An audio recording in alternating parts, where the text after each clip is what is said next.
Welcome to Running Hot, Action Network's motorsports betting podcast. I'm your host, Nick Giffen, predictive analyst here at Action Network. And joining me, as always, my co-host, Stephen Young of Roto-Grinders, better known as Stevie TPFL. And this week, we're previewing the Go Bowling at the Glen at, of course, Watkins Glen International here on Running Hot. And before we get to last weekend at Iowa, I just want to let you all know that we will be moving the release of Running Hot to Wednesdays starting next week and for the rest of the season. NFL, of course, is approaching, so we have some scheduled changes. So for the rest of the season, starting next weekend with the Cookout 400 at Richmond Raceway, Running Hot will be released on Wednesdays.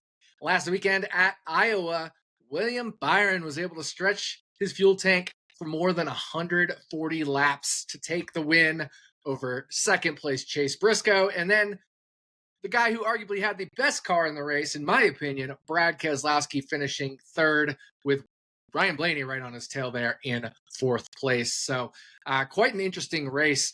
You know, stage one was green the whole way through. Stage two had a very late caution. Stage three started with a bunch of cautions. And then we finished with a nice long fuel mileage race. So Stevie, thoughts on Iowa? I like the idea of Iowa with a different package. And I mean, it's not even just Iowa, it's any like of these short flats. I mean, I feel like we were getting really good racing on these tracks with the last generation car and this gen car. It's just, I mean, it's just a really tough car for these racetracks. So I don't want to like sit here and hate on Iowa because I think Iowa has the potential to be a really good racetrack. We saw the Xfinity race have a lot of action and passing, and like we're just not getting any passing. Like Brad Keselowski, like you said, he was the best car and just kind of was stalled out to try to run these guys down. So, I mean, I don't want to hate on Iowa. I just want to hate on this package with this car on these short flats. Happy William Byron continues to do his thing. It was cool to see him win. I like William Byron. I think he's great for the sport. Chase Briscoe keeps doing his thing at qualifying and keeps finishing inside the top 10. Like, they are just on a really good roll right now. Briscoe's getting used to the JGR equipment, and we always knew that Chase Briscoe was a really good race car driver. So it's really cool to see him kind of blossom with the JGR equipment. And then I really thought Brad was going to win that race. I thought he was going to find a way to win that race. He seemed to, like you said, have the best car. So, hey, it was a good betting week for me. You know, I came on the podcast last week and I was like, William Byron top 5 because I don't know if I can bet his outright, and he won the race. So still won the bet, but I guess I should have bet his outright, huh? Yeah, well, we gave 5 bets out last week, Stevie, and 4 of them hit. The only one that didn't hit was Zane Smith 11-1 top 10. So if you're going to miss anything, a little sprinkle on the long shot, not bad. But yeah, we've been killing it on the podcast. Every time you and I have been on here together to give out our victory lane pick, I think like the last 5 or 6 or 7, we've hit all but one of those. So we're absolutely on fire. We'll get something together to, you know, kind of display what we've been doing in the past month or two, because we've been absolutely on fire. I agree with you. It's not Iowa, it's the package. You know, you mentioned Xfinity. I was at the IndyCar doubleheader at Iowa. There was passing. Indy cars could pass when the year before they had trouble passing, and you know there's an extra year of age on the repaved part of Iowa, which is in the lower portions of the turns. And IndyCar was able to pass, but for some reason the Cup Series cars, these next gen cars, absolute struggle to pass. We even brought a new tire thinking that might help, and didn't really do anything. Tires almost didn't matter. A little bit there at the end, especially with Bubba Wallace getting fresh tires and a full tank of fuel, where he didn't have to save fuel. He could just drive through the field. He literally drove all the way from the back to 6th place on that last stint because you know he was 2 laps down with an issue with his toe link there, and came all the way back on all those cautions, got those 2 laps back, drove all the way back up to 6th place. So Bubba Wallace has been on a roll. You mentioned Chase Briscoe. Chase Briscoe, 3 second place finishes in his last 4 races, and the one race he didn't finish second place, he qualified on the pole at Indy and won stage 1. So he's been absolutely on fire, Chase Briscoe, and that doesn't even count. You know, just a few weeks prior to those second place finishes, he got that win at Pocono, also on a fuel mileage race. So that was Iowa. But this week we are road course racing at Watkins Glen International. Watkins Glen, a little more than a 2-mile track. It's hilly. It's got some fast sections. It's got some slow sections. It's got the infamous bus stop. I think Watkins Glen is probably my favorite road course that we go to currently on the schedule. Stevie, talk about racing at the Glen. I think we should go to Laguna Seca, that really like elevation changing corner. Oh, the But anyway, corkscrew, yes.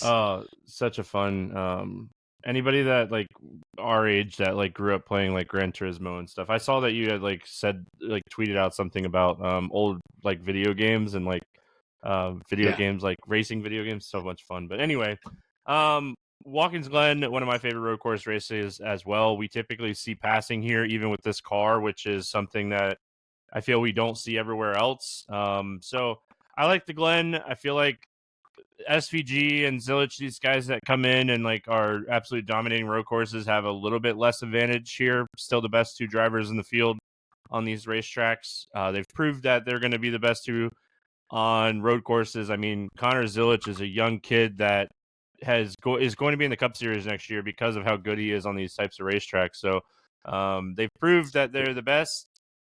But their advantage is a little bit shorter here just because these guys have been racing at the Glen since they all started racing. So, but yeah, I mean, I love the racing at the Glen usually. It's just, I mean, you're chasing Trackhouse with these two guys. We'll talk about it a lot through our bets as well. Yeah, and last year at Watkins Glen, it was Chris Buescher actually outdueling SVG on the final lap. Now that said, SVG was in a Kaulig car last year. This year, he is in a Trackhouse car, so what we think is a little bit of an upgrade in equipment. And also, SVG made a mistake there, which allowed Chris Buescher to get to his bumper on that last lap. We also had a scenario where early on in that race, we had just absolute carnage. It was a playoff race, and a whole bunch of the playoff drivers got into a bunch of issues there. There's a crash right off the start that Denny Hamlin and others were involved in.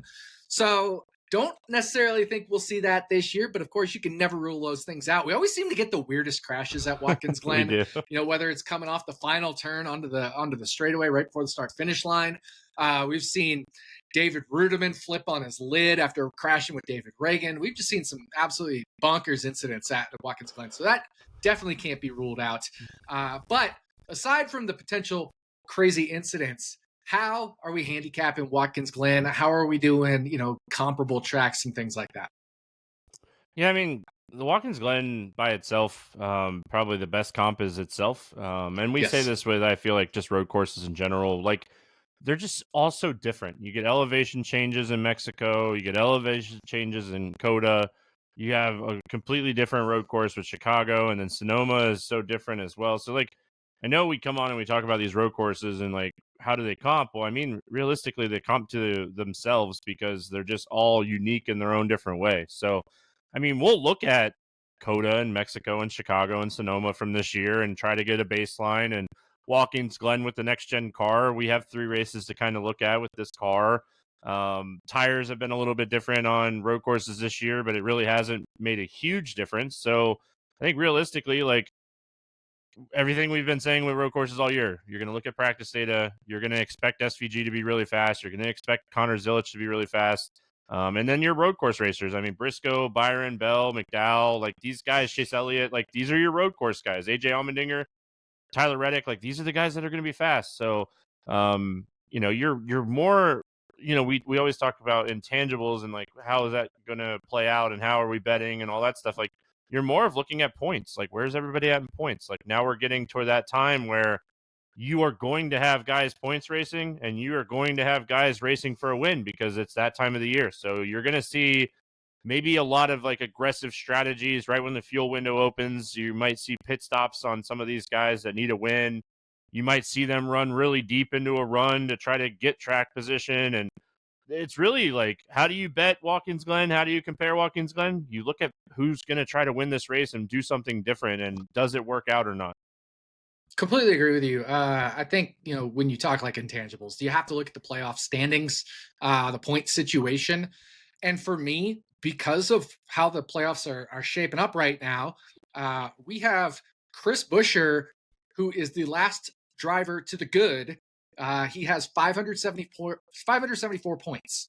The next car behind him, who's the first car out, is Ryan Preece, his own teammate, who is 23 points back. So those two have to be thinking about points. But if we get a new winner, then all of a sudden there's a battle between Chris Buescher and Alex Bowman. Alex Bowman is 40 points to the good on Chris Buescher. So for me, I think the number one driver that points races this weekend is Alex Bowman because he still has that cushion. He knows he doesn't have to win, but if we get a new winner, he still wants to stay ahead of Chris Buescher. So I think Alex Bowman is the number one points racer when we talk about intangibles. So if you're looking at head-to-head bets, maybe there's some opportunity to fade Alex Bowman if he's going up against a guy that we think will be on kind of an optimal strategy, whether it's like a Chase Briscoe or potentially, a Ross Chastain or something like that. If he's in a head-to-head matchup, where there's a guy that we think could be on the optimal strategy, maybe a Kyle Busch versus Alex Bowman. I'd love to take head-to-heads against Alex Bowman here. But you're right. Chris Buescher could be points racing. Ryan Preece could be points racing. Pretty much everybody else outside of that. If you're outside of the playoffs, you're racing to win. If you're inside the playoffs, you have the option to stay out and grab stage points and pad your point standings because you can get playoff points for finishing higher in the regular season points. Maybe grab that all-important stage win for a playoff point, or you could flip the stages if you think you have a really good car and go on that race winning strategy. So a lot of options open to those guys who are, to the good on the playoffs. Your Denny Hamlins, right? Especially because we don't think Denny Hamlin's necessarily going to be a contender for a win. I think it's a great opportunity for him to grab stage points, try to get ahead of Kyle Larson in the regular season standings, because not only does that take away a regular season point from Kyle Larson, if you get ahead of him, it gives you one extra point in the playoff points, I should say. And you could potentially grab a playoff point for winning a stage. So that would be like a 3-point swing there from Denny Hamlin to Kyle Larson if Denny Hamlin wins the stage and then gets ahead of Larson in the point standings. So there's lots of opportunity for drivers inside the playoffs to do various strategies. I think somebody else you might see points race is a Bubba Wallace, just given, he might want to get ahead of Alex Bowman in the standings or maintain that top 10 points position where you can get an extra playoff point. So lots of different strategies at play, but we know those guys, Kyle Busch on back, if they don't have a win, they're going for a win. Kyle Busch, Ty Gibbs, AJ Allmendinger, Brad Keselowski, and everybody on back there is going to be going for the win. And then real quick to your point about comparable tracks, obviously the Glen's the number one comparable track. If I had to pick a second, for me it would be Coda. Has the elevation change. With the way they shortened the track this year, I think it's also similar in distance and speed to Watkins Glen, relatively similar in track surface age. You mentioned Mexico City, that was high elevation, a flat track. The Chicago street course has the walls and is flat. Sonoma's its own beast. So for me, if I had to pick a most comparable track to the Glen right now, it would be Coda. But I think there's nothing better than looking at past Glen history. Although it's tough to use last year's finishes with the craziness that happens. I will add, let's just have a little fun for just a second before we get into our bets. I think we earned it last week. Like you said, we had a really good week. But if you had to pick one person below the cutoff line at the Glen, because we still have Daytona, Richmond, I have Brad Keselowski circled, and we'll talk about that next week. But who would you pick? Like, if you had to pick somebody that you think could win, I think, there's some good, Ty Gibbs is down here, AJ Allmendinger's down here, McDowell's down here. I think there's some legit, if they could get on the right strategy, if SVG has an issue, there's some chances this week. It's tough to go against any of these guys, really, in terms of who could win if SVG has an issue. Kyle Busch was one of the best, if not the best, at Coda. AJ Allmendinger has had super speed here the last few races at the Glen, whereas earlier in his career, he was more, a driver that he would have good races at Glen. He'd have good races at Sonoma, but then he'd have bad races at them. But lately, he had this incident last year, but he's been great at Watkins Glen. Don't forget about Carson Hocevar. He's been killing it at the road and street courses, and he got a top 3 finish last year at the Glen. So if I had to pick one, you can't rule out Daniel Suarez, but I actually would go with Michael McDowell, I think. I think that's the guy I would pick for the Glen. Yeah, see, it would have been between McDowell and AJ for me. Those would be the two guys. McDowell has been so fast here with the next gen car. And I think the Spire equipment is better than the other equipment that he was racing with Front Row. So I would say that McDowell in Aspire with the Hendrick Alliance car probably has the best chance to win this week outside of the cut line. I think I'm with you. Now, one other question.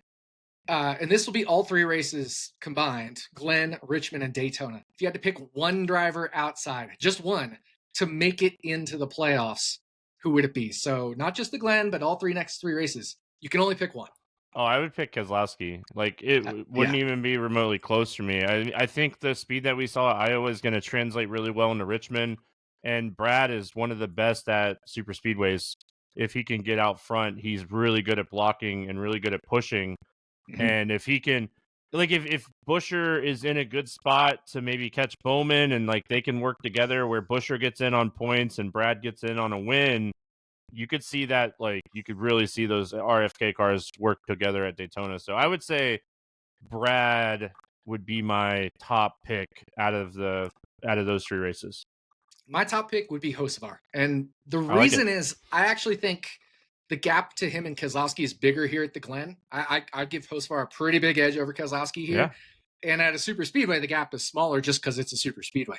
And then I think at Iowa, Richmond, you give Brad a little nod, but Hocevar has been good at Richmond, whether it's the Truck Series, the second race last year in the Cup Series. He was great at Iowa just this past weekend, had really fast speed, and was kind of disappointed in 8th place results. I think he had a top 5 or 6, maybe 7 car at worst. So I would give a slight nod to Carson Hocevar over Brad Keselowski. But let's dive into those bets for Watkins Glen. We're going to drive through the race stage by stage, give our shorter odds pick in stage 1, then a longer odds pick in stage 2. Finally, we'll race through stage 3 and end up in victory lane with, well, this week it's going to be our combined favorite funsy bets.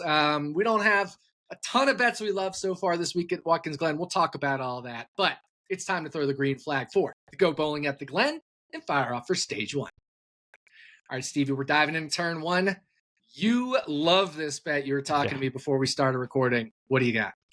Yeah, I do. I mean, my model loves this one. I love it. Chase Briscoe, top 10, plus 120. I think this is way mispriced for the speed that Chase Briscoe's had this season. Now, if you look at his results at this racetrack in other equipment and the Stewart-Haas equipment, not great, but he does have a top 10. Mm-hmm. If you look at his speed this season on road courses, he is second to SVG. He ranks second in speed on road courses this year. And he only has 2 top 10s in the 4 road course races. But if you start looking at his average running position, you start looking at his driver rating, like, the dude is 3rd in average running position on road courses this year. So that means, in my head, they're on really good strategy on these races. He has a win. Where he's at in the playoff points, like, maybe he stays out and tries to win a stage if it's an opportunity given. But we've seen already this year where they've short pitted on road courses almost every time. So, I mean, even if he stays out and wins a stage, I still think there's a possibility for him to get a top 10. So, yeah, I just love this one. I think if you're just looking at pure speed on road courses this year, where this team is at momentum-wise and how good he's been at qualifying, like, this one just seems way mispriced. Yeah, I would agree with that. And that plus 120 is at Hard Rock. I think the next best out there is plus 100 at DraftKings. Would still take that at, even money. I would take that, yeah. So, yeah, if you're shopping around, if you don't have Hard Rock, but you do have DraftKings, still plus 100 is a pretty solid bet there for Chase Briscoe top 10. And I agree with everything you said. He's been the second best when you take all the road courses combined. I remember I was on him pretty heavily at COTA. And I was on him for all sorts of bets at COTA. Ended up getting kind of shuffled out there at the end, which wasn't really his fault, but he was one of the fastest cars at COTA. Then we saw how good he was in Mexico City, Sonoma, Chicago Street Course. He has been the second best driver this year on the road courses after SVG. So Stevie taking Chase Briscoe for a top 10, plus 100 DraftKings, plus 120 at Hard Rock. For me, I'm going to go for my stage 1 pick, Chase Elliott, for a top 5 finish. You can get that as long as plus 250, which I think is a little bit too long for a driver of Chase Elliott's caliber at road and street courses. You can get it plus 250 at Bet365 at the time we're recording this, and it's plus 225 at ESPN Bet. Also, at the time that we're recording this, I'm fine with either of those, even if you want to take him 2-1, I'm totally fine with that. I think, 33% of the time is break even at 2-1. I think he can pull off a top 5 finish despite, the fact that we're getting a stacked field. But the Glen has always been, if not his best road course, one of his best road courses for Chase Elliott. He won this race in 2018. He won this race in 2019, right? Back-to-back wins there at Watkins Glen. 2020, of course, we didn't have it because of the pandemic. But 2021, he comes back and he finishes second at the Glen. First year of the next-gen car, 2022, he leads the most laps at the Glen, finishes fourth. 2023, he finished 32nd, but I believe something happened to him in that race, and he had a lot of speed. And then last year he finished 19th, but that was kind of a chaotic race. But you get the point. Chase Elliott is really good at Watkins Glen, and I think we're just getting a huge discount on him because, he hasn't been the fastest at every road and street course, but he has 3 top 5s. He has a top 5 at Coda. He has a top 5 at Sonoma. He has a top 5 at Mexico City. The only one that he doesn't have a top 5 at this year is the Chicago Street Course, which, of course, is the race that Ty Dillon beat him in the in-season challenge, funny enough. But Chase Elliott, 3 for 4 in top 5 finishes and arguably going to his best road course. Yep. I don't really have anything to add that you didn't mention. 3 top 5s and 4 races on road courses. Chase Elliott, one of the best on road courses before the next gen era. We saw him really kind of pick up the speed at Sonoma and where he's at in points. This is a guy that safely in the top 10 has a win, probably races for a win here. He's not really in the position where he's racing for a stage win if he gets an opportunity where he can maybe get past William Byron. But that's a race in itself with the last 2 races as the season championship. So if Byron stays out, maybe Elliott stays out, but I think Elliott's going to have plenty of speed. And I think if William Byron's running like 5th or 6th and Elliott's running 5th or 6th, like they both probably short pit and try to put them both in a position to try to win the race more than, because like between the two of them, they really only have 3 wins. So Byron only got his 2nd win last week. We know how much speed Byron's had this year, but it's kind of crazy. But he's only got 2 wins. So that's the kind of one that's fun is like, what does Byron do? What does Elliott do during the race to set them up for the season-long championship? Absolutely. So I like Chase Elliott, top 5, plus 250, plus 225, even plus 200 as my stage 1 pick. And Stevie, once again, has Chase Briscoe for a top 10 finish, plus 120, or even all the way down to even money over at DraftKings. So that is stage 1. We're going to throw the green and white checkered on that stage, come in, get some tires and some fuel. Before we fire off for stage 2, I want to remind you all, football season is here. We've got some huge improvements and updates to come on the award-winning Action Network app, which we're very excited to discuss in the weeks ahead. But to get the most out of the app, you'll still need to be an Action Pro subscriber. It's only with Action Pro you'll get real-time pick alerts from me and the entire Action Network team of experts. Plus, you can access our Pro Projections, which is powered by Sean Kerner, myself, and the rest of our predictive analytics team and experts, plus a ton of other benefits. And right now, Running Hot listeners can save $20 off the annual price of Action Pro. Just go to actionnetwork.com/pro and use code POD20. That's actionnetwork.com/pro and use code POD20. That's POD20 for $20 off the annual price of Action Pro. All right, we are through stage 1. Stevie, we're going to throw the green flag here on stage 2. What do you have for us? Yeah, I'm going to go to that guy that we were just talking about who has probably one of the best chances to win this week, and that's Michael McDowell. But I'm going to go to a top 5 bet instead of an outright because SVG is in this race, and it's really hard to bet against that guy because it's not even like he's just in his own league right now when it comes to speed on road courses. It's just incredible when you look at his speed compared to everybody else. So Michael McDowell, top 5 plus 240 is my stage 2 bet. I short pitted. I'm hoping Michael McDowell does too. Where he's at in points, this guy's not getting in on points. He has to win a race. So I think he's going to be on the optimal strategy, short pit. As soon as the fuel window opens, pits, and go out and try to win this race. And we've seen him have race-winning speed at multiple road courses this year with multiple bad luck races. So love where he was at Chicago, love where he was at in Mexico. it's a really good road course for him too. We've seen him run really well here. I mean, if you take out SVG's dominant performance last year, speed wise, Mike McDowell ranks first in speed over the 3 races here with the next gen car. So absolutely love this spot for McDowell. Again, I don't know if I could bet his outright. I think I would bet it before qualifying if I was going to bet it, but I'm going to go top 5 on what I feel like is maybe a little bit of safer bet at plus 240. Yeah, I mean, it's absolutely a safer bet at plus 240. Not only SVG, So but again, good. Connor Zilic in this race. And we saw Connor Zilic and SVG have a couple of great battles in the Xfinity series, with Zilic coming out on top of one of those and SVG coming out on top. So I think, if you're looking to bet one of these guys that we normally like to win, you probably need to extend that to a top 3 or a top 5 at this point. So I fully agree with you. I think top 5 is probably the better way to go. So Michael McDowell, top 5 finish for Stevie at plus 240 is his stage 2 bet. And Stevie, I've got something here in the outline, but pick your sports analogy. I might go to the bullpen. I might be calling an audible. Might flip the stages here. I think I'm going to change my mind on what I have. So in my outline here, and these are non-official bets, I have top 10 funsy bets on Ricky Stenhouse Jr. and Riley Herbst, both of them 27-1 at FanDuel.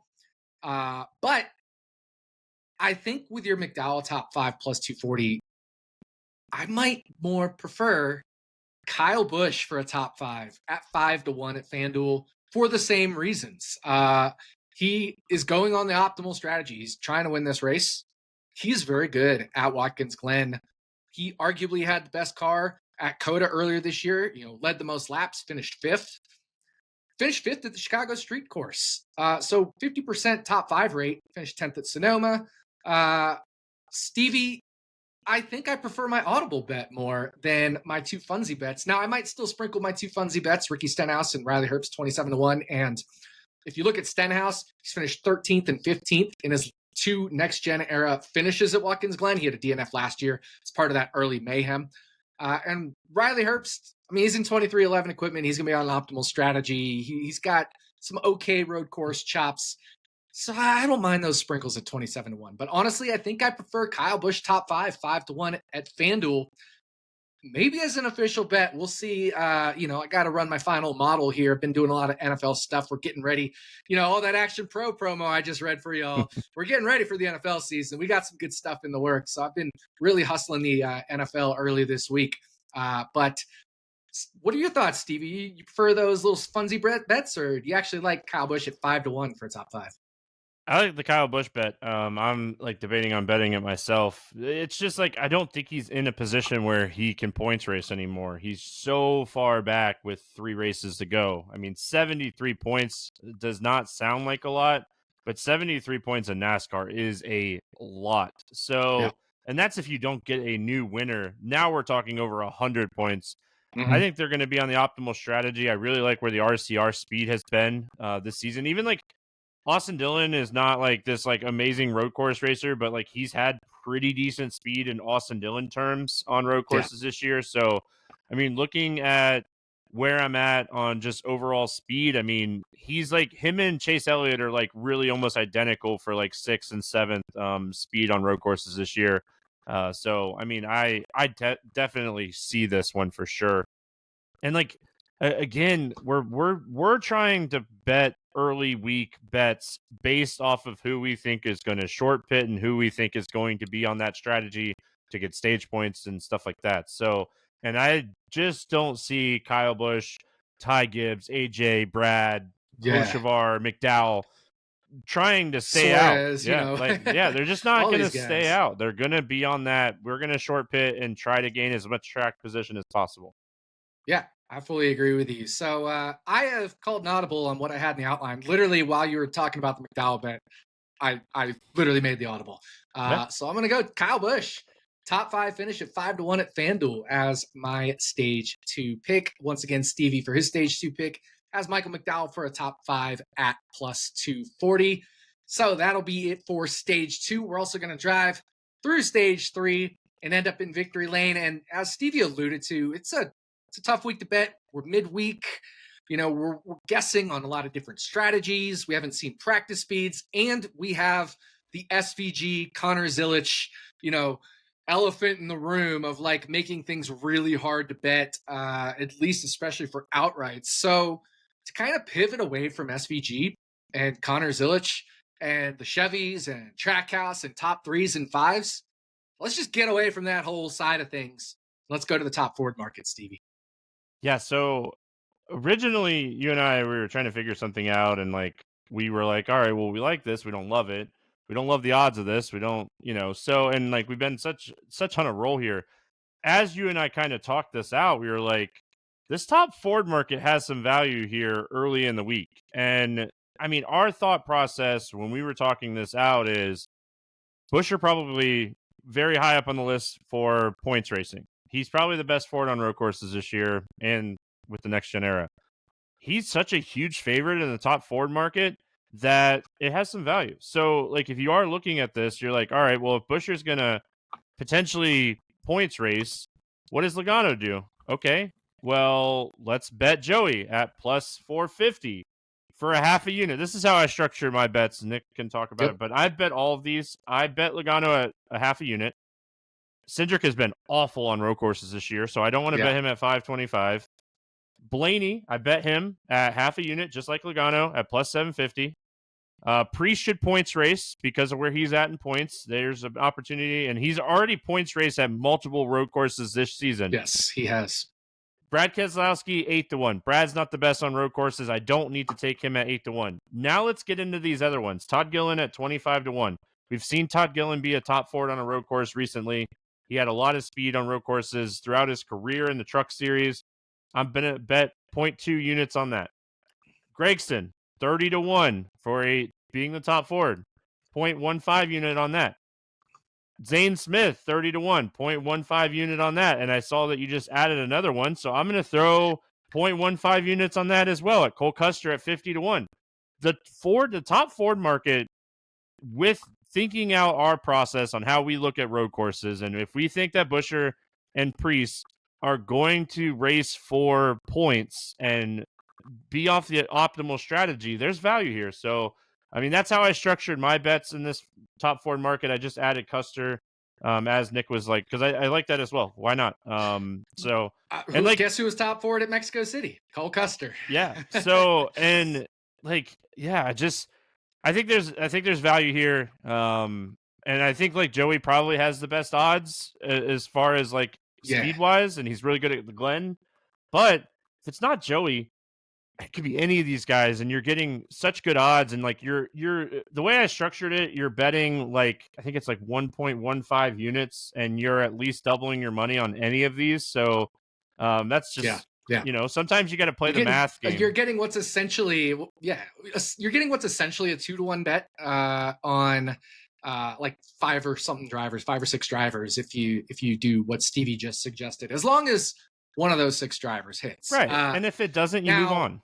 Stevie. Yeah, exactly. You move on. And I'm going to be straight up with you. Since Memorial Day weekend, since that week and beyond, if we include IndyCar, we include all my Grid Rivals picks, so I can't track Grid Rivals in the Action Network app. I've had only one losing week since middle of May. The only losing week I had was Mexico City, and I bet 2.25 units on various top Ford bets just like we have here, and I was down 2.25 units at the end of the week. So, you missed some, but and the funny thing is, I bet the Zanes, the Gillies, the Gregsons, the Joeys, the Blaneys. The one driver I left off was Cole Custer, and if I had just put him on there for that 0.15 units, it would have been positive that week because he was 66-1. So I'm not leaving Custer off this time. So I'm right there with you, Stevie. I love these top Ford bets. You can get these 6 drivers: Joey Logano, Ryan Blaney, Todd Gillen, Noah Gragson, Zane Smith, and Cole Custer at some nice prices if you're able to shop around. So, tough to say as far as victory lane. If you can't find odds quite as good as these, maybe you leave one of these drivers off. Maybe you still keep them on. It's kind of a choose your own adventure, I'll say here for these, because different books have different odds, and we're got a lot of drivers in here, so you want to be price sensitive on these. That's the only other thing I'll say there is definitely be a little price sensitive. Don't go crazy because, I mean, there's always the chance that Chris Buescher takes top for it and we lose 1.15 But the units other, or whatever it is. Really so quick, bet, like, as always, what you're comfortable betting. Yeah, the other thing that I was gonna say, I'm sorry, I didn't mean to interrupt you, but the other thing I'll say, like, there's No, you're fine. always like the Buescher struggles in qualifying, and you add him to this bet type of road as well. So I mean, yeah, after qualifying, That's there actually could what I be did. I added him after qualifying at Mexico City. So he was plus 350 for top Ford after qualifying at Mexico City, and I bet 1 unit on it. So I had 1.25 before practicing qualifying, added 1 unit on Buescher after practicing qualifying, and then Cole and Custer. he just got passed by Cole Custer late in the race as the only guy basically that I didn't bet as top Ford, of course. So not leaving Custer off this time. And that is going to do it for us. Thank you for listening to the Go Bowling at the Glen episode of Running Hot, Action Network's motorsports betting podcast. If you'd like to tail some of the bets we discussed today, look for the quick slip link in the podcast and video description, or go to actionnetwork.com/bet now. We'll be back next week to talk bets once again on Wednesday for the Cookout 400 at Richmond Raceway. And again, as a reminder for the rest of the season, Running Hot will be released on Wednesdays. On behalf of my co-host, Stephen Young, thanks again for listening, and we'll see you back here next week on Running Hot from Action Network.